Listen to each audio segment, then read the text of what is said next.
Flood Wages, a story from the city of smoke and iron. I hate water. Always have. But jobs are short, and sewer duty pays better family wages than raiding a trench in someone else's backyard. Given the way the rain's coming down, I figure there'll be a flood bonus waiting for me by the end of shift, too. Most union workers love their extra bills in their pockets, but not me. I always worry about choking in skull-high water.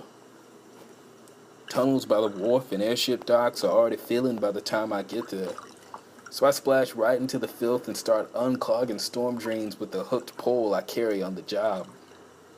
Wade, shove, repeat until my route's almost done before the water can rise past thigh high.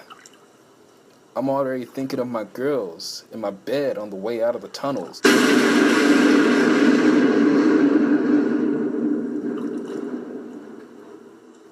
When the crump, whoosh, splash of a mortar kicking off echoes down towards me. More gunfire follows, and shouts too, all blocking my way out and above ground.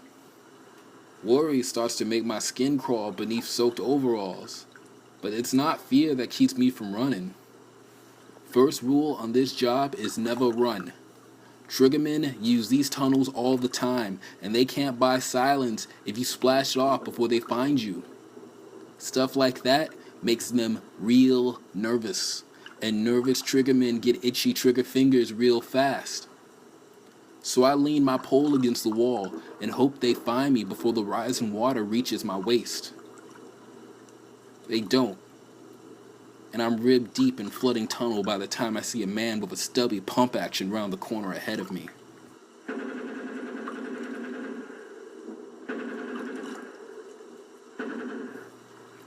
I can still hear shotgun and mortar blasts echo in the distance, but that doesn't keep me from smiling in relief as that trigger man limps my way.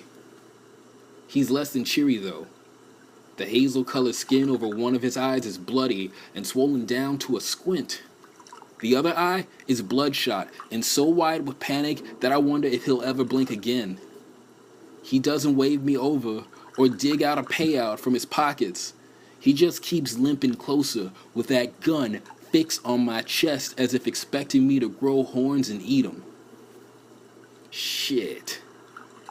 Gangs in the tunnels settle scores all the times, but they never touched a union worker. Not when a strike can flood the city in less than a week. Hear something, say something, sit still, and wait. We all know the rules, but this triggerman looks too scared to even remember his name. I try and say something calming, but, hello? Is the best I can manage. The words seem to work anyway, though. He blinks and squints his one good eye at me, his shotgun lowering to aim at the stagnant water between us. Just you? He asks. Yeah, I say, done with my shift. He looks around and then waves me over and tucks a soggy wad of bills inside my coverall pocket. I don't count it though, that would be rude. Come on, he says, and I don't linger before following down the shadows he came from earlier. After a few turns, we reach two more triggermen at a junction. A small army of bodies floats in the waters alongside them, staining the tunnel brick and my coveralls red as I pass by. Each of those bodies has massive holes leaking smoke right in their chests, and those bodies are so densely packed that I bump into one of the dead men as I pass. I reach down to nudge the poor bastard out of my way when I see his eyes spring open and lock onto my face. I shout, but before I can back away, it shoots out a hand with two fingers missing and grabs onto my overalls. It's strong, and I start smashing my hook pole against the side of his head. One of my blows plants a dent in his skull, but he doesn't even flinch at the damage I give him. Instead, he just keeps pulling me down into the foul, piss and blood-stained water of the still flooding tunnel. Panicking, gagging, I look into his eyes and see nothing there but calm, empty slackness. I've seen faces like that before. In the last years of the trench, when men filled their lungs with chemical smoke just to get through the day, they walked through an artillery barrage without an ounce of worry, provided they still had enough of that drug on their breath. You can't beat a man with a face like that. Not before he kills you. Not before this water fills up my own lungs. I keep hitting him though, because my girls deserve a pop who tried to get home. The not dead man and I, though, know the truth. Nothing I do here set me free. Not in time. A shotgun goes off right next to my head, and the splashes I've been making are replaced by the high, piercing ring of a busted eardrum. Nothing's holding me though, not anymore, and I lunge away from the not dead man to the other side of the tunnel. I turn around just in time to see the swollen-eyed trigger man plant a pair of shotgun blasts into the not yet dead man's chest, each one just under the collarbones. A last gasp of smoke bursts from the new holes he's made, and with a shudder, the man who hadn't quite dead yet, who grabbed me, goes limp.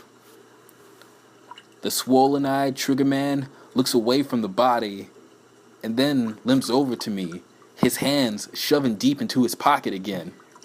I back away from him real quick with both my hands raised. But I shouldn't have bothered.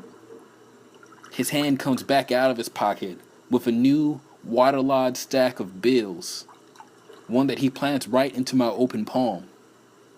This time, I count it and see that it's a season's worth of wages, more than half the payouts I've ever taken here combined. I blink and nod of thanks to him, both for the rescue and for the payment, and then lift my chin in the direction of the newly ventilated body. Thinking I should find a new place to work, I say. That trigger man squints his unswollen eye at me, and then swings it back to the floating body. Yeah, he says. Maybe we all should. Flood Wages is an audio drama from the City of Smoke and Iron. Much like the lives of its citizens, stories from the city tend to be bloody and short. Click Become a Patron if you like what you've heard to have more stories wired directly to your inbox. Be sure to visit the patron page itself to look for stretch goals and bonus rewards. And remember that the city thanks you for your support.